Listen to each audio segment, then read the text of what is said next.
This video covers Project 3 specific instructions. You'll start off with this video, as well as your student learning objectives.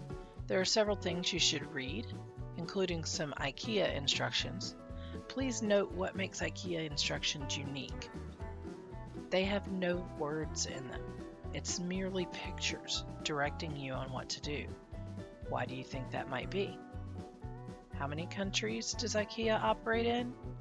How many different versions of instructions would they need based on languages?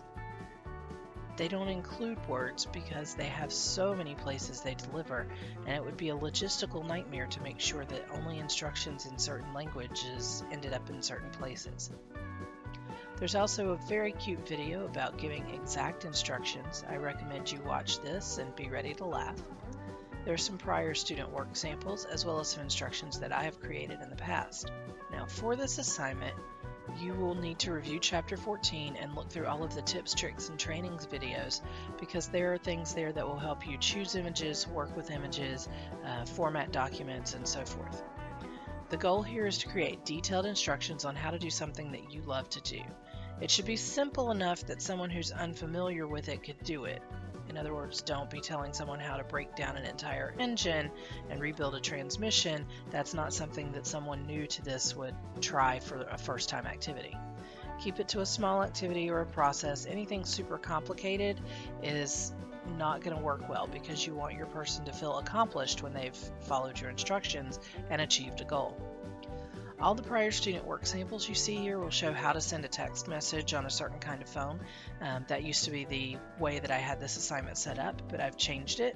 If you don't have any idea what to do, then that might be a good starting point. Just whatever your specific model of phone is, make sure that you include that and how to send a message to someone you've never met before, to a number that's in your phone book, and replying to a message you've received. Whatever you decide to do, make sure that you give very specific instructions, including lots of images for your activity. Assume that your reader has a super basic familiarity with the topic, but they don't really know how to do the specific thing you're showing. These instructions should not be just a recipe listing the ingredients and how to put them together. I want you to be a little more creative than that. It should be how to text or how to put something together, or perhaps it is how to knit or how to cut out fabric for a pattern or something like that. It should be clear and concise with specific actions that the reader has to take, something concrete and something that they can do. Think about things like explain like I'm 5. Explain it so that those who don't really know the topic well could easily follow your instructions. Make sure that all of your images are clear and consistent. That means that they need to have the same sort of formatting and background. And keep your presentation neat and tidy. You must have a title for your instructions, information on what these instructions are going to lead the person to, subheaders and dividers if you have any sections in there.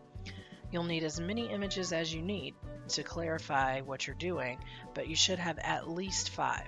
Most people will have many more than that. You should be consistent in your presentation, so all of them should have the same type of border or drop shadow or annotation. Make sure that you don't have any white images on a white page background unless you have a border. I know when we were doing this with cell phones, often people would take a screenshot of their text message screen and the center of that screen is a white background. They would put it on the white page that they were working with in Word, and then you would sort of lose the edges of the image. So make sure that your images have a very clear edge, even if you have to add your own border to it. Make sure you don't use more than 3 different fonts. Make sure it's visually appealing and interesting to look at. This is not an essay. Plain black text on a plain white background, double-spaced, is not okay. This is, however, meant to be printed out, so include appropriate margins. And don't fall into the trap I've seen some folks do where they make their font huge because they feel like they have to fill up an entire page with just a very few short words. Make sure that it is consistent and neat and easy to read with big enough margins and a not too big font. I need to see clear evidence that you've taken some time to plan and put some effort into this. Correct spelling, punctuation, and grammar. Don't put your name on this. When's the last time you opened a product and the instruction manual had someone's name on it? Don't include anything about this being for a class or being an assignment. Again, you're creating this as if you're about to include it with a product or with a process people are trying to do. Make sure that your pictures are not pixelated, or for that matter that your proportions are constrained, you're not squished or stretched, and don't put citations on your images. Again, in an instruction manual, they just have the pictures. They don't say, I found this picture on Google.